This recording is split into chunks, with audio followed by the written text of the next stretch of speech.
Ал енді сөйлеймін дейтіндер мына микрофонға келіңіз. Келіңіз, микрофонға айтып жіберіңіз. Сіздің әкеңіз ғой, Иә. Атаңыз ба 90 жастағы құрақшы? Келіңіз. Жүре бер. Микрофонға шығайық. Әдемісің. Абайлаңыздар шынында. Не осы микрофонға тұрып айта беріңіз. Аха. Қош көрдік, аламан құрақшылар. Мен өте қуаныштымын. Осы Алматыға, Медеуға мен сіңірімді жібердім өз орныма. Келді есің. Сондықтан папаны енді жетектеу керек қой, хотя ол самостоятельно, ол даже қолында бермейді, керек емес дейді. Сонымен папа енді 90 жаста. 90 жаста келгенмен күндіз-түні тігеді ғой, кәдімгі әлі күнге дейін заказ қабылдайды, осы құрақтарды тігіп отыр. Тікпесе ауырады. Көзі қалай көреді? Именно қол машина көреді. 100% керемет, бір ретінде біз осы мына неде бір выставка болды ғой осы қалада. Рауза қатысты. Сол кезде мен папаның заттарын қойып қойдым сол жерге. Сол кезде ана қандай еді? Сол кезде сондай выставка болды да, қамшысын сосын барып тағы да көрпешелерін соны қойып қойдым Розаның столының жанына. Сол кезде телевидение түсіріп жүреді ғой, сосын айттым ғой, мен папам 90 жаста өзі тігеді, өзі нетеді. Қамшысын сол жерде алып кетті. Одан жаңағы не енді сол кезде үйге келіп снимать етті. Сонда құрақ көрпелерін былай жайып қойдық та, кәдімгідей нетіп отыр. Сол кезде папа кәдімгідей ұрсып қояды ғой, еще қазіргі жастар тіккісі келмейді, неткісі келмейді, осындайға үйретсе бұзықтық не болмайды деп сондай короче мақал айтып кетті да, жаңағыдай тәрбиелік мәні бар. Телевидение, то есть ол өзі пенсионер болса да, мысалы мектепте трудовой немет еңбек сабағын беріп жүрді. Қамшы нетіп, кейбір балалар үйге дейін келіп, жаңағы қамшы өруге, үйренгісі келген бала үйге дейін келіп, жаңағы қамшы үйренуге келіп жүрді мысалы. Сонда айтады, осылай үйрету керек деп. Мысалы қазір менің күйеуім өзі айтады ғой, атадан бабадан үйреніп қалу керек, қамшы өруді нетуді деп. Шынында да білмейді ғой, қазіргі ешкім білмейді мысалы. Сонымен данный момент ол інісі бар, Жезқазғанда жүріп жатыр, потому что ол кісінің інісінің екі көзі көрмей қалды, соның жанына серік болып, кәдімгідей ана серік болып жанына сол жерде отыр, бірақ күндіз-түні қол машинамен тігіп отыр. Жанында келіп біздің мамамыз өзі ерте қайтқан, 42 жасында қайтқан, 10 бала болдық, үйде мен үлкенімін. Сосын әжемдер тіккен, сосын әжемнің келіндері деп айтады, олар да шебер болған. Сондықтан сол мектеп несінде болғанда да жаңағы бізде жаңағы еңбек сабағында бізді үйретеді ғой, кездегі мұғалімдер күшті үйретеді. Сонда маған ұнап жүрді, оның сыртында әжем тігіп жүрді. Сонымен 9 класс оқыған өзінде де уже бірдемелер тігіп алып үстімізге сөйтіп жүрдік. Өйткені әжем машинаға отырғызып қойды, өзінен жаңағы нелерін тіккіздіретін тұғын. Сонда бәрібір біз көз салып жүрдік. И сол айтады, ертең өскеннен кейін енене тігіп берсін деп ойгыру. Қайдағы деп айтатын еді, қайдағы? Ақыры солай болып шықты. Енемізге көйлек те тіктік, жаңағы ана не салып тұрып, қамзол да тіктім мысалы. Торғайға өзім жолдасым Торғайдікі, сол Торғайға тұрмысқа шыққанда көрші маңайға қамзол тігіп беріп жүрдік мысалы. Сондықтан тұқым қуалаған деп айтуға болады, өйткені телевидение түсірген кезде кәдімгідей полностью жаңағы Раушанды барды ғой менде оға сіңілім, ол да мысалы әдемі тоқиды. Тоққанды көрсеттік, мен жаңағы анадай табақтың астына салатын сондайларды көрсетіп, телевидение солай түсіріп алды. Негізінде тұқымдарымызбен полностью 5 қыз 5 ұл, 2 інім қайтыс болды, сонымен 8 бала бар. Қолөнер шеберлері сіздер ғой. Отбасы. Сіңілім кеп тұр, жаңағы тоқы білетін сіңілім. Міне артта кеп тұр.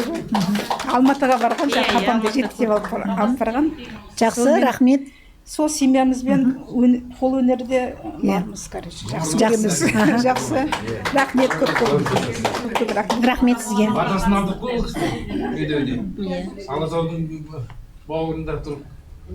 Керемет. 90 жаста сол барлық парадтарға қатысып, сол үлкен жаңағы көрмеге барып жүрген, енді ол кісілердің сүйегі асыл ғой. Мына жаққа шығып айтыңыз енді. Мында шығып ойларыңызды айтыңыздар.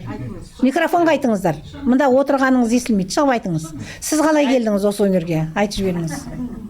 Ер адамның құрақ бір тал арпа ішінде бір бидай деп сізді көргеннен қызықты болып жатыр. Мен мына көшбасшының жолдасымын. Ол жұбайым отырған. Осы кісілердің арқасында келдім, мына отырған қайынбикем, қайынапам.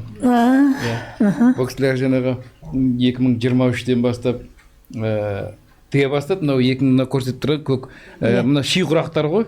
Өзі ши құратын. 2023-те 4 июльде 23 жылы қазақ елі алаңында тәуелсіз сарайының жанында болды. Ол Ең жерде негізі 500 адам деп құрамыз деген, бірақ алғашқы жылы 200 адам жиналдық. Мен сонда бұл кісілер тасып жүремін, көрпесін тігісіп жүремін, бірақ өзім қатысқан жоқпын ол кезде. Екінші неде көшпенділер сайысында онда мына көрпеңіз болды, қызыл оймен тұрған ана балтау құрағы бар, ана мүйіз құрақ. Сол екінші көрпе, екінші жарыс, жастығымен тұрған екінші жарыста болған. Бұл 2024 жылы. Өте күрделі екен, мынаған қарағанда күрделірек екен. Жерде балта құрағы бар. Содан бұл кісілер көмектесіп, өзімде ақырын жүрім үйреніп, әлі қатысқан жоқпын. 3-ші жобаға Алматыға қатыстым. Ол кезде уже әлемдік рекорд. Ол тұр, мына ши құрақ бұл да, бұның алма жастығы бар әне. Анау алма жастығы. Алма жастығы, Әтейге солай, мынаны әтейге солай жасадыңыздар. Апорт алмасы. Апорт алмасы, Алматының құрметіне. Негізі Алматы апорты құрып кетті ғой, бұрынға алма жоқ қазір ондай. Оның дәмі қандай, мен өзім сол жақтікімін, Алматыныкімін. Жоқ, бар қазір әзір. Жоқ, сондай дәмі бұрын біреуі 750 грамм шығады ма? Кеседей болатын, Қазір ондай алма жоқ, дәмі де басқа қазір. Осы кісінің арқасында бізді таныды ғой. Сонда осы 3-ші жобаға қатыстым. Бұл аламан құрақ 3-ші жоба бұрынғы Алматы өзі ненің оңтүстіктің астанасы, сол қалада Медеу мұз айдынында болды. Бұл Алатаудың етегі бөктерінде болды. Бөктерінде, баурайында. Бөктерінде болды. Оған барған адамдар, осы отырған қыздардың бәрі біледі. Қандай неде болдыңыздар, Керемет, тамаша. Табиғаты қандай, рухы қандай алған. Солай ғой. Сондай бір неде болдық. Сөйтіп, 3-ші аламанға мен осы жолы қатыстым. Өзіңіз үлесіңізді қостыңыз. Көрпемді тігіп бірге қатыстым. Өте тамаша. Солай келдім. Бақ өкілдері қалмады. Содан елдің бәрі таныды екенбіз. Өте тамаша. Солай болды. Рахмет сізге. Ал енді сөйлеңіздер. Ал енді микрофонға шақырамыз.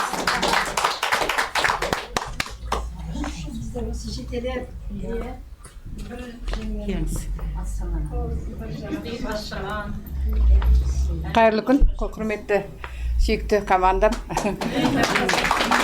Айналайын, аяулы аналар, құраққа, қол өнерге жанын салған, қазағымыздың өнерін дамытқан. Айналайын, командамды қимай жүрім, жылағым келіп отыр. Қазіргі тақырып бойынша сөйлейік. Біздің аламан құрақ 22 жылда бастап құрала бастады. Жаңа айтып өтті ғой Қуандық мырза, Нұргүл Абайхан деген ханымның ұйымдастыруымен, бастауымен 3 жыл бойы 2 Қазақстан рекорды және 1 әлемдік рекорд алдық. Әр көрпеге тоқтала кетсек, бірінші көрпеміз рәміздер күніне орай аспан түстес көк түспен және ақ түспен көркемделіп құралды. Екінші жобамыз ол 5-ші әлемдік ойындарына қатысты жасалғандықтан көшпенділер ойынына 5-ші көшпенділер ойынына қатысу мақсатымыз болғандықтан өте әсерлеп құрақпенен оюды бірлестіріп қазағымыздың ауызбіршілігін, қонақжайлылығын, берекесін көрсетті деп ойлаймын. Өйткені бұл көне тарихтың сырын білдірді, қыздар.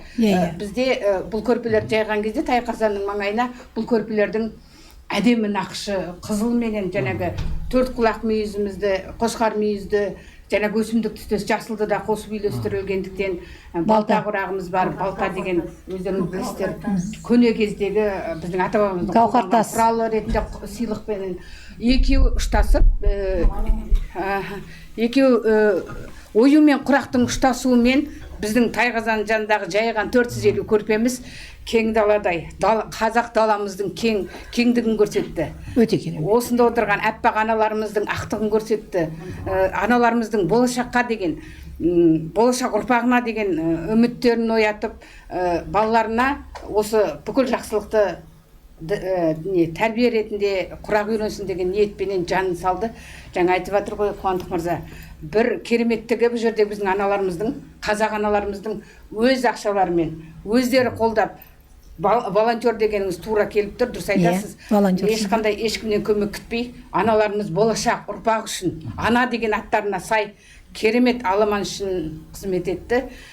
Үшінші аламанды айта кетейік, Медеуде болды. Медеуге 660 құрақ жиналды. Онда да керемет дүниежүзілік рекордқа, иә? Тек құрақпен дүниежүзілік рекорд, азиялық рекорд алдық. Бұл құрақтың да мәнісі керемет болды өзім үшін. Қыздар да біледі ғой. Осылай бүкіл аналар білек түйістіріп келгені. Бұл кереметтік болды. Ортада дастархан, кең дархан даладай жасылымыз да бар, түсі бәрі қосылған. Енді ерекше, сезім ерекше керемет. Аналарымыздың, мен өзім әрқашан басым дейім аналарға, осындай өз ақшаларымыз кетті деген жоқ, ұрпақ болашақ үшін деп, елім үшін деп еңбек етіп жүрген аламаншылар, сіздерге басым дейім. Бақытты болыңыздар, аман болыңыздар. Әрі қарай мен сіз аламанды әдемі қылып Астананың атына ешқандай кір келтірмей жайнатып, ендігіде 1000 болып өскеменге барып Шығыс Қазақстанның керемет табиғатын, Катонқарағай табиғатын білесіздер ғой. Жап-жасыл, сондай керемет болып барып Астананың атын әдемі қылып шығарып қайтыңыздар. Сіздермен жаным бірге, бақытты болыңыздар, бәрі жақсы болсын. Сәуле ханым, сіз қазір жоқсыз ба бұл құрамда? Құрақта жоқ. Сұрағыңыз бар екен, мен жауап берейін. Мен 3 жыл бойы көшбасшы болдым. Бұрын өзім 20 жыл ұстаздық еткен, Павлодар қаласынан көшіп келгем. Бірақ менің өзім 6 балам бар. Жолдасым ер азамат болсын, қатты алдау адам. Осы аламанда ары қарай жүруіме рұқсат бермей жатыр. Сондықтан бас тартпай жатыр. Енді аламан деп жүріп, семьямнан айырылып қалам ба деп. Жан жарымды таңдадым, бірақ өнерден кеткен емеспін. Өзімнің ательем бар, тігін цехым бар. Қыздарға айтып жатырмын, келіңдер қыздар, қолымнан келгенді үйретемін. Болашақ үшін, қазақ елім үшін жаным пида. Келіңіздер, бірге болайық әрқашан. Мен сіздерді жақсы көремін. Ер азаматын сыйлаған қазақпыз ғой. Өте дұрыс. Дұрыс. Ал енді сөз сіздерде, кәні бүгінгі айтатындарыңыз, бүгінгі ойларыңыз, мүмкін тағы да басқа бір жоспарларыңыз бар шығар алдыда, ойластырып жүрген. Аха. Ал шығыңыздар. Ал. Апалар шығыңыздар. Ал үлкен апаларымыз шығыңыздар.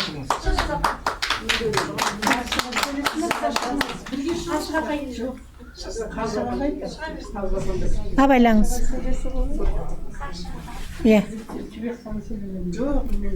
Мен мұғалім емес, сен мұғалімсің.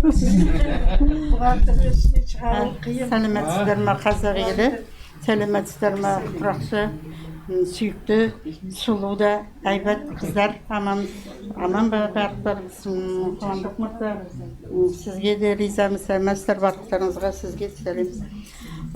Мен осы қатысып неғығам ғой, үшінші неге қатысам деп пакетті алып қойғым. Алып қойып бәрін жаңа киімді алып қойғым, қызыл киім киеміз деген. Сөйтіп мен құлап қалып, мына жерде аяғым жарақаттап жазым. Жатып қалдым. Сөйтіп түс көйлекті киемей қалдым. Сөйтіп жыладым ғой. Сөйтіп алып жаңағы бәрін қайта жібек қанымыз звондап миын аштым, жаңағы қалай бұл не қылып жатсыздар, бұл кісі сурет салыңыз деймін, салып жібереді. Қатты андай көштен қалғандай болдым ғой, көштен қалып кеткендей болдым. Сол анау пакетімді қайтардым, мен тараздықпын өзім. Тараздағы қыздарға айттым, мен пакет алып қойып едім, мен не істеймін, мен тіреуге шамам жоқ, келмей жатыр деп. Сөйтіп онда бізге беріңіз деп мен Нұргүл ханымға айттым. Сөйтіп Нұргүл ханым бердім, тараздықтарға барамадым, бірақ енді действительно жыладым ғой. Ішім күйді ғой өртен. Жаман болады екенсің, қатардан қалып қалған. Енді осы бұл деген енді әркім өз туралы айтып жатыр ғой. Мен 5-ші классын оқып жүргенде машинеге отырғам. Машинеге отырып, машине тігіп, содан айтып киім тіктік, институтта оқыдық. Институтта оқып жүріп, өз киімімізді өзіміз тігіп киіп жүрдік. Кейін осы құраққа келгеніміз енді жұмыс бәтті, пенсияға шықтық бәрі. не істейміз енді, Дұрыс. бәрібір машинеде отырмыз, бәрібір тігін тігеміз, анау киім кешектерден қалып кеткен нәрсені не істейміз, амал жоқ, құраққа жібереміз жаңағымен. Бекер тастай салмаймыз ғой енді. Сөйтіп құраққа ауса бастадым. Сөйтіп құрақ кеттім. Сонда енді біздің уағымызда осы Нұргүл Абайхан сияқты адам болмады біріктіретін. Бәріміз үйде отырып тіптік, осы барлықтарыңыз үйде отырып біттіңіздер ғой. Біз жарыққа шыққан жоқпыз. Осы жарыққа шығаратын осы Нұргүл сияқты бір адам болғанды ғой. Көшбасшы болса ғой сонда. Ондай болған жоқ, бәріміз тіктік, не бір нәрсені тіктік. Мен тіктім, бәрін істедім. Тоқымада тоқыдым, моншақтан сумкада тоқыдым, сумкада тіктім, барлық нәрсені тіктім, бірақ сатамаймын. Себебі мен кім біледі, мен үйде отырып істеп отырмын ғой. Сатамын. Енді мынау енді жасымыз келгенде Жібек ханым екеуміз өкінеміз ғой, той ертерек болғанда ғой деп. Енді бұл кісілердің несіне ілесемей жатырмыз біз енді. Жасымыз келіп тұрған, қартайғаннан кейін енді ілесемей жатырмыз. Сондықтан жаңа өкінем. Енді өкінсек те Жібек ханымға айтамын, сіз қалмаңызшы, жүре беріңізші деп. Дұрыс, өте дұрыс. Иә, біз енді бұл салт дәстүрімізді болашағымызға үйретіп, болашақ мынау қалып кеткен. Мәселен, әр құрақты қарасаңыз, бұрынғы ата бабамызды анау тасқа таңба салып, сөйтіп бір-бірімен сөйлескен ғой. Сол таңбаларды біз құрақ қылып жатырмыз. Немесе Қошқар мүйіз. Ол кезде жаңағы Асаналы Әшімовтан Қыз-Жібек пен Төлегенде бар ғой. Иә. Анау тасқа қашап кетеді. Сондай солардың бәрі мәселен кейінгі жастар білмейді ғой. Сол жастарға білдіру үшін біз осы құрағымызды, осы дәстүрімізді, салт дәстүрімізді үйретуіміз керек жастарға. Бар білгенімізді үйретуіміз керек. Мына мәселен, мен мына құрақты құрап отқанда, сіздер бәріңізді сөйтетін жастар, менің жүрегімде мына жерде күй ойнап тұрады. Себебі әр құрақтың өзінің мағынасы бар. Мәселен, қарап тұрсаң, өсімдік, анау гауһар тасыңыз, анау балта орағыңыз тігіп отырғанда бір түрлі міне жерімізді күй ойнап тұрады. Сондай қазақи бір сондай бір айтылмаймын деген. Бір шабытпен тігіп отырамын да. Керемет қандай. Сондай жақсы көремін де сөйтіп. Енді мен өзім келінімде өнерлі, келінімде айтып анау не алғанбыз ғой, анау трафареттер сатып алғам.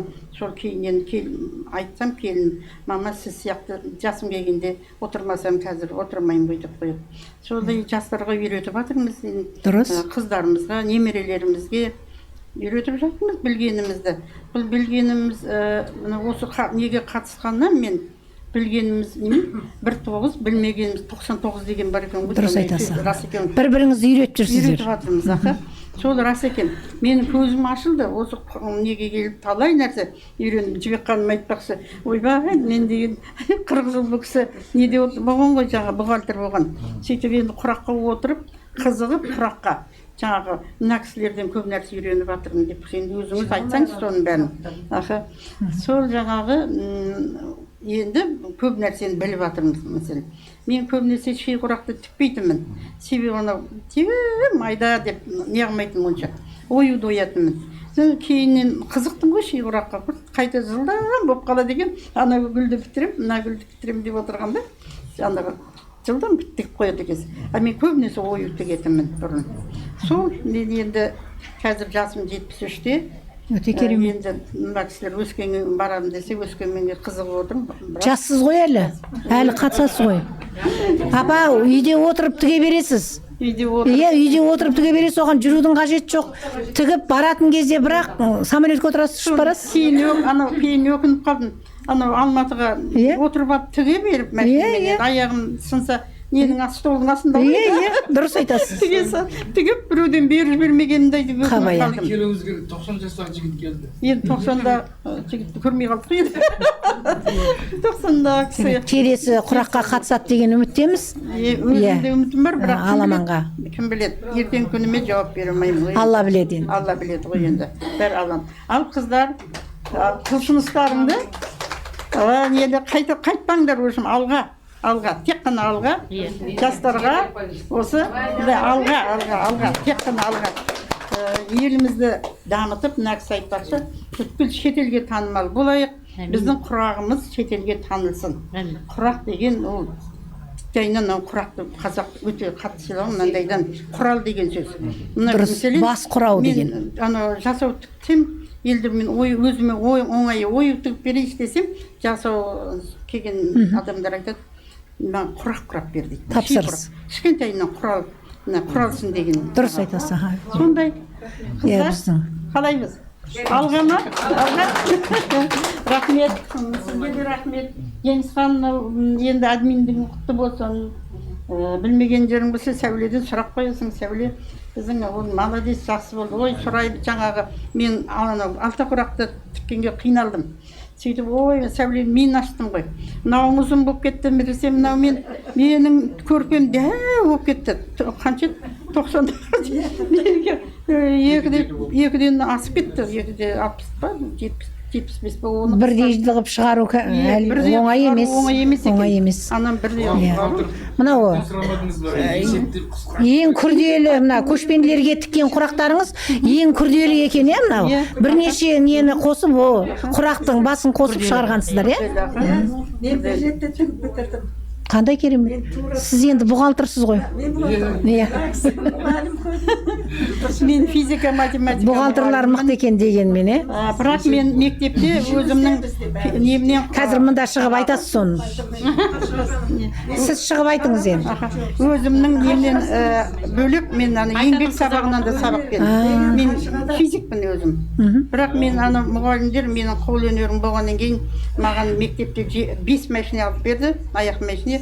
Сөйтіп сол жерде мектептің оқушыларын үйреттім. Өздеріне киім тіктіріп үйреттім. Анау жаңағы нелерді, перделерін, аяз ата киім, снегурс, мектепке не керек? Соның бәрін жастарға үйреттім енді. Керемет. Еңбек сабағынан бердім. Иә, аха. Басқалар да сөйлейік, аха. Бәрімізге рахмет. Жібек ханым шығыңыз, болмайды. Шығыңыз енді. Сіз айтып қойдыңыз. Ал енді. Келіңіз. Абайлаңыз. Сонда да аман болып келдім. Аха. Аяғым бастырмайды қазір. Жақсыз әлі.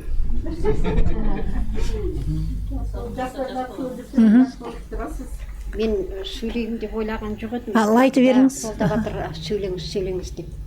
Енді сөйлейін енді. Сәлеметсіздер ме, қадірлі қатысушы, құрметті шеберлер мен құрақ өнерінің жанашырлары. Алаштың алтын төрі Астанадан амандықпен қауышып отырғанымызға шүкір. Бүгін біз мынау аламан құрақ Астана онлайн ақылдасу алаңында шеберлер бас қосып басымызды біріктіріп отырмыз. Бұл ұлттық өнерге жанашыр, тәжірибе бөлісіп, өзара қолдау көрсетіп, бүгінгі диалог жай ғана кездесу емес, бұл ұлттық құндылыққа, ою мен өрнекке, әр тігістің терең мағынасына құрмет. Мен өзім бұл қолөнерші, ұлттық өнерге жан тәніммен берілген кигізден бұйымдар жасап, зерлеп тігіп, ата-бабамыздың асыл мұрасын жаңғыртып жүрген шебермін. Қазақ халқының дәстүрлі қолөнері жай ғана кәсіп емес, бұл рухани мұра, ұрпақтан ұрпаққа жеткен шежіре. Мен өзім бұл аламан құрақтың біріншісіне қатысқам, ши құраққа. Өзі кездейсоқ, мен осы бірақ неге ғана қатыстым. Бізде осы жақта өзі Астана шеберлер альянсы бар. Сонда қыздар айтты, аламан құрақ өтейін деп жатыр, қатысасыз ба, сізді қосайық па деп. Мен жай ойымда ештеңе жоқ, қосасаңыздар дедім да қыздарға. Сосын кешке артай қарасам, бұл осы жобаны бастаған Нұргүл Абайхан ханым Алматыда. Ол кісінің еңбегі енді зор. Ол кісі кешке артай не өткізіп жатыр екен. Сосын қарадым, бір уақытта өше соңы екен. Айтты, қазір міне енді осындай деп вип, стандарт не деп осы үш нені айтты. Сосын деп қарап отырдым да, жарайды деп бірінші вип несіне ақшамды аудара салдым. Ол кісі сразу қуанып кетті, ой деп енді ниетіңіздер қатысасыздар ма, әлі ешкім неткен жоқ. Бірінші мен қолдадым, ол кісі риза болып кейінде көп айтып жүрді. Бірақ мен соңғы нелеріне қатыса алмадым. Осы бірінші аламан құраққа қатыстым. Тәуелсіздік алаңында 38 градус ыстықта 500 үлкен кісілер де бар. Ішінде енді андай нелері де бар, кісілер де бар. Енді ол кісілер да жаңа инвалид коляскамен де келді. Мынау балалар болды. Ең үлкеніміз 80 жастағы әжелер болды. Сондай бір жақсы осы жақта өтті. Осыған ғана қатыстым, одан кейін қатыса алмадым. Оған өйткені мен өзім халықаралық және дүниежүзілік фестивальдарға соларға қатысып жүрмін да. Өзім киіздемін де, бұйымдар жасаймын. Киіз, сіз киізбен көбіне айналысасыз. Киізбен айналсам. Анау қазақ хандары, билер, сұлтандар киген мұрақтар жасаймын. Сосын қасабалар жасаймын. Қандай керемет. Сосын аяқ киімдер сондайлар жасаймын. Сосын енді анағанда барамыз жан жаққа. Бір саламен ғана жүрейін деп өзім нетіп. Бірақ енді бұл кісілерді қимайын бір жағынан. Бұл кісілердіге де рахмет, енді мені ұмытпай, сол өздер хабарласып, осы жаңағыдай мен өзім қазір сол жұмыстармен жүрмін.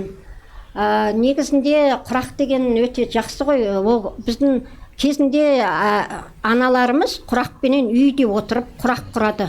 Қазір енді ол бизнеске айналды. Бизнеспен саудаға сондайға құрағымыз шықты. Енді бұл кісілерге енді менің тілейтінім, әрқашанда алға осылай жүре беріңіздер. Бұл өнермен айналысқан адам, өнер адамы еш уақытта қартаймайды. Өйткені оны мынау саусақтармен қимылдағанда бүкіл ішкі жан дүниеңізбен рахаттанып, бір шығарма шығарсаңыз, сондай бір жақсы болып қаласыз. Сондай енді сіздерге рахмет, жақсы табыс тілеймін, шығармашылық жақсы, осылай бастарыңызды біріктіріп жүре беріңіздер. Енді осы онлайн формат өтіп атқанына менің өзім бір мынадай ұсынысым бар. Осы қолөнершілерге, жалпы қолөнер несіне арналған тұрақты көрме, сауда кеңістігі қажет біздерге. Орталықтар, базарлар, музей павильондары, мысалы, жастарға шеберлік сабақтар, курстар ұйымдастырылып, нағыз шеберлермен тәжірибе алмасу жүйесі жолға қойылса деп, бұл кісілер мысалы айтып отыр ғой, жаңа сата алмаймыз деп. Шынымен сата алмайды. Біздер жаңағы фестивальдарға шетелдіктері, ол кісілер де келеді, барамыз, тәжірибе алмасасыз. Ол кісілердің бұйымдарын көресіз, шетелдіктер. Көресіздер. Иә, ол керемет шабыттанып келесіз ғой енді. Сосын ой, мен де сондай жасайын деп. Енді бұл кісілер де енді жасайды, тігеді. Бірақ сата алмайды. Бұл да ұсыныстарыңыз, бұл сіздердің. Бізде қамшы өретін кісілер бар, ағаш шеберлері бар, көп енді сүйекпен айналысатын кісілер бар. Енді сатайын десе сата алмайды. Бұрын неде бар еді, ол нелердің бәрін алып тастады. Сондай менің ұсынысым бар. Экспода жоқ па, павильон жоқ па экспода? Жоқ. Қазір айтпақшы, бүкіл жерді біздің әкімшілік осы. Былтырдан бері 2 жыл болып қалды. Платный. Бір неңіз 60 мың. Мысалы 60 мыңға сіз сата алмайсыз. Жаңа жерге 60 мыңға кіресіз, бірақ мұндай бір кішкене ғана бір столда тұрасыз. Енді бір жағынан қарасаңыз, жаңағы шетелдерге шыққанымызда біз кішкентай бұйымдар жасаймыз. Үлкен бұйымдар жасай алмайсыз. Енді әртүрлі ғой ол. Оны сіз қымбатқа сата да алмайсыз. Оның өзінің несі бар, енді қымбатта қоя алмайсыз, арзан да қоя алмайсыз. Өз бағасы бар. Өз бағалары болады жаңағыдай. Сонда сіздің жүріп тұрған орныңыз бар дегендей. Сонда жаңағы кіре алмайды. Сондай бізде ұсыныс бар. Жаңағыдай сататын орындар, бір орталық ашылса, шеберлер орталық ашылса, мысалы шетелдерде қараңыздар, мынау Россияға барсаңыздар да, мынау Иранда бәрінде адамдар жасап, сол жерде сатып отырады. Ол қандай жердеңіз? Көпшілік жүретін орындар, адамдар көп жүреді. Осы ұсыныстарыңызды жазбаша түрінде қазір мынау жақта қыздар жазып қалдырыңыздар. Сіздердің сол ұсыныстарыңызды ары қаратай біз қозғауға көмектесеміз. Астана онлайн. Бізді анау шетке апарып тастайды, ол жаққа ешкім келмейді. Кеше тағы да болды мынау неде? Ол да болмады ешқандай. Жақсы, рахмет сіздерге. Бұл ұсыныстарыңызды жазбаша түрде қалдырыңыздар қазір соңынан. Сосын соны ары қаратай Астана онлайн диалог алаңы өзімді таныстыра кетсем, мен Құсайынова Айнұр Зейноллақызы, киелі Қарторғай, қазіргі Қостанай облысы Амангелді ауданы Амантоғай елді мекенінен. 3 минуттан артық сөйлемеңіз. шеберлігімен, жүрегіміздің жылуымен әлемге өз әлемге өз жетістіктерімізбен таң қалдырып жатсыздар. иә таң қалдыра берейік. Иә, дұрыс айтады. Рахмет.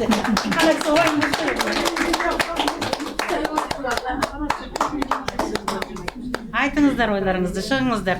Иә, енді санаулы минуттар ғана қалды. Бізге берілген уақыт таялды.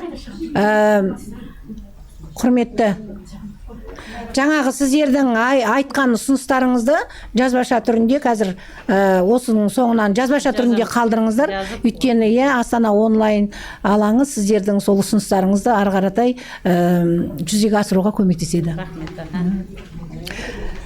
Құрметті қатысушылар, біздің бүгінгі шарамызды аяғына тамамдап қалды. Құрметті қонақтар, бүгінгі ашық диалог алаңы өте маңызды өтті деп ойлаймын. Сіздер өз тәжірибелеріңізбен, ұлттық өнерді дамытудағы ой пікірлеріңізбен және нақты ұсыныстарыңызбен бөлістіңіздер. Бұл біздің қоғам үшін ғана емес, ұлттық мұраның болашағы үшін де өте маңызды.